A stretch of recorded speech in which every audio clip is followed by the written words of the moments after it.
Hello વિદ્યાર્થી મિત્રો, welcome to my YouTube channel Unique Maths EduSuffer to all of you friends.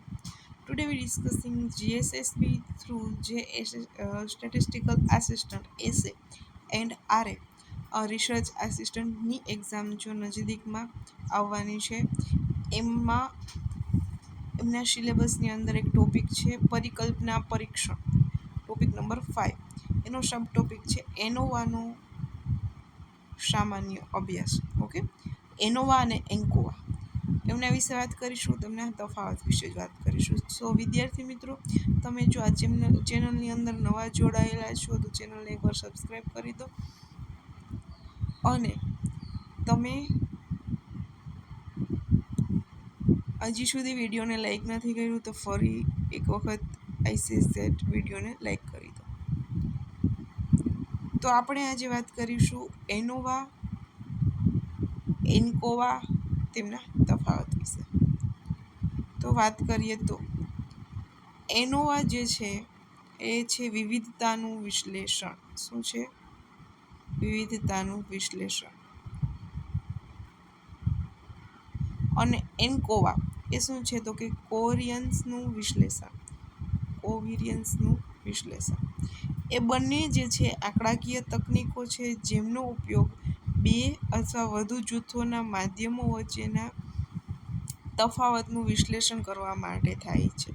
એન્કોવા અને એનોવાનો use ક્યાં થાય છે? તો બંને આંકડાકીય તકનીકો છે અને બંનેનો યુઝ બે અથવા તો બે કરતાં વધારે જૂથોના માધ્યમો વચ્ચેના તફાવતનું વિશ્લેષણ એનાલિસિસ કરવા માટે થાય છે. તેમની વચ્ચેનો મુખ્ય તફાવત એ છે કે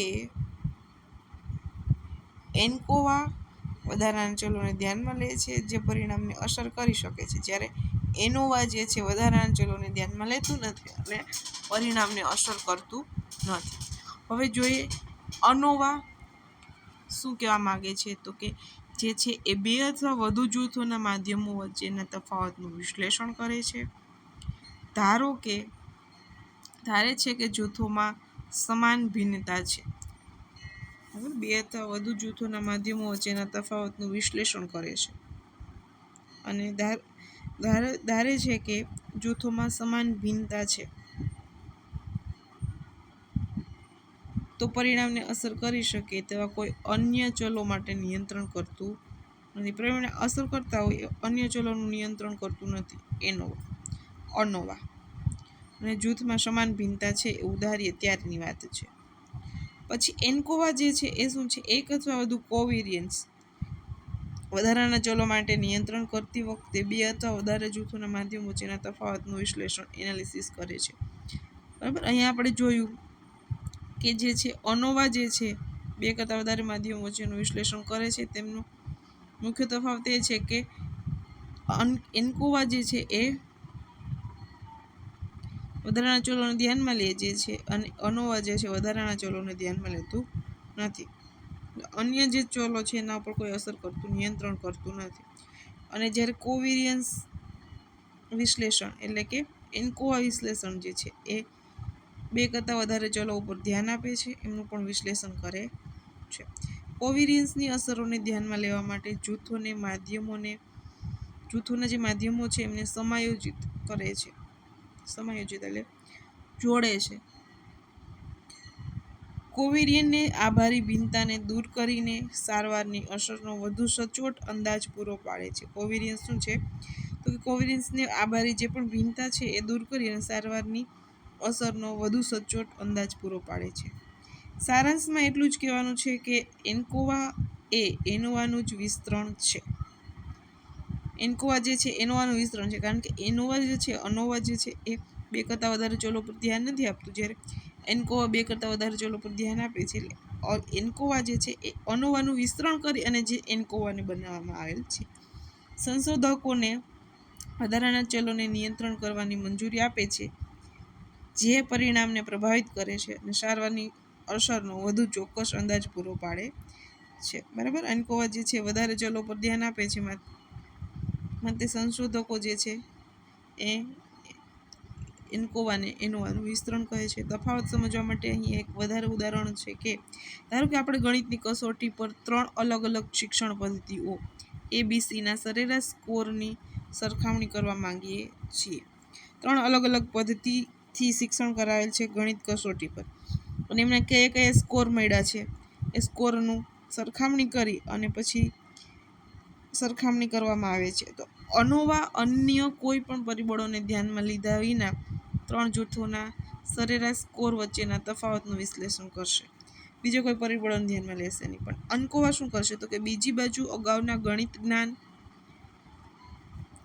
જે છે ગણિત જ્ઞાન, ઉંમર અથવા લિંગ જેવા ચલોને નિયંત્રિત કરતી વખતે સરેરાશ સ્કોર વચ્ચેના તફાવતનું વિશ્લેષણ કરી શકે છે. અહીંયા માત્ર ને માત્ર આપણે શું કરીશું તો કે ખાલી સ્કોર જ જોઈશું. કેની અંદર? ANOVAની અંદર. ANCOVAમાં શું કરવામાં આવશે કે વિદ્યાર્થીની અંદર ગણિતનું જ્ઞાન કેટલું છે, ઉંમર કેટલી છે, કોઈ વિદ્યાર્થી જે છે 1-2 વર્ષ પ્લસ માઇનસ હોઈ શકે, બરાબર છે, કોઈ કારણોસર, તો એ પણ એમના જે છે એ માનસિક બૌદ્ધિક કસોટી પર અસર કરે છે. ઉંમર પણ વિદ્યાર્થીની, એની લિંગ કઈ છે, છોકરો છે કે છોકરી છે, કુમાર છે કે કન્યા છે, એ પણ એમના ગણિતની કસોટી પર અસર કરે. કારણ કે જાતિવાદ હોય તો લિંગવાદને લીધે એ જ્ઞાન પર અસર કરે છે, કસોટી પર અસર કરે છે. તો આવા જે પરિબળો છે એ જ્યારે ANCOVA છે એમની અંદર તમે એમનો યુઝ કરી શકશો, પણ ANOVAની અંદર એવી કોઈ કન્ડિશન છે જ નહીં. એમાં જે સ્કોર છે એ સ્કોરની સરખામણી કરીને રિઝલ્ટ આપીને ઓકે કરવાનું છે. પરંતુ જ્યારે ANCOVAની વાત થાય છે ત્યારે એ બધા ચલોનું નિયંત્રણ કરે છે, એટલે બધાની વાત માને છે, બરાબર. અને ANOVA માનતું નથી, એટલે એમને વિસ્તરણ કરી આપ્યું કે ANOVA તો બહુ સ્ટ્રિક કહી શકીએ, અને ANCOVA બધું સાંભળે એ ટાઈપનું એવું એમનું બિહેવિયર. તો એને વિસ્તરણ કરી નાખ્યું, ANOVAનું વિસ્તરણ કરી અને જે છે એમને ANCOVA નામ આપ્યું છે. આ વધારાના ચલોમાં કોઈ પણ તફાવત માટે એન્કાઉન્ટિંગ કરતી વખતે ગણિત પરીક્ષણના સ્કોર પર દરેક શિક્ષણ પદ્ધતિની અસરનો વધુ સચોટ અંદાજ પૂરો પાડશે. એટલે શું કહે છે કે ANCOVAમાં જે છે એ વધારાના ચલોમાં કોઈ પણ તફાવત માટે એન્કાઉન્ટ કરતી વખતે ગણિત પરીક્ષણના સ્કોર પર દરેક શિક્ષણ પદ્ધતિની અસરનો વધુ સચોટ અંદાજ પૂરો પાડશે. બધી પદ્ધતિની અંદર અલગ અલગ ચલો કયા લીધા હતા તો કે ગણિતનું જ્ઞાન કેટલું છે, ઉંમર શું છે, લિંગ તફાવત શું છે, લિંગ કઈ છે, તો એ જે છે એ તમારા ગણિત પરીક્ષણના સ્કોર ઉપર શિક્ષણની પદ્ધતિનો વધુ સચોટ અંદાજ પૂરો પાડે છે. માત્ર સ્કોર જ જે છે ગણિત પદ્ધતિનો અંદાજો પૂરો પાડે નહીં. એટલે આ તો આપણે ANCOVA વિશે સામાન્ય સમજ જોઈ અને વિસ્તૃતમાં એમનો તફાવત જોયો, ઉદાહરણ જોયું. ટૂંકમાં કહી શકાય તો ANCOVA વિશે લગભગ બધું અહીંયા સમજી શકાય એવું છે. તો વિદ્યાર્થી મિત્રો, હજી સુધી વિડીયોને લાઇક નથી કર્યો, હરીઅપ વિડીયોને લાઇક કરી દો. And you are new in this channel, hurry up ચેનલને સબસ્ક્રાઈબ કરી દો, જેથી કરીને આવા બધા ગણિતને લગતા, રિઝનિંગને લગતા, કોઈ પણ કોમ્પિટિટિવ એક્ઝામને લગતા, મેથ્સના જે પણ ક્વેશ્ચન હશે, મેથ્સના એક્ઝામના સોલ્યુશન બધાના વિડીયો તમને આ ચેનલ પર મળી શકશે અને એમનું નોટિફિકેશન તમને સમયસર મળી રહે. આઈ હોપ હજી સુધી સબસ્ક્રાઈબ નથી કર્યું તો કરી શકશો. સો થેન્ક યુ વિદ્યાર્થી મિત્રો.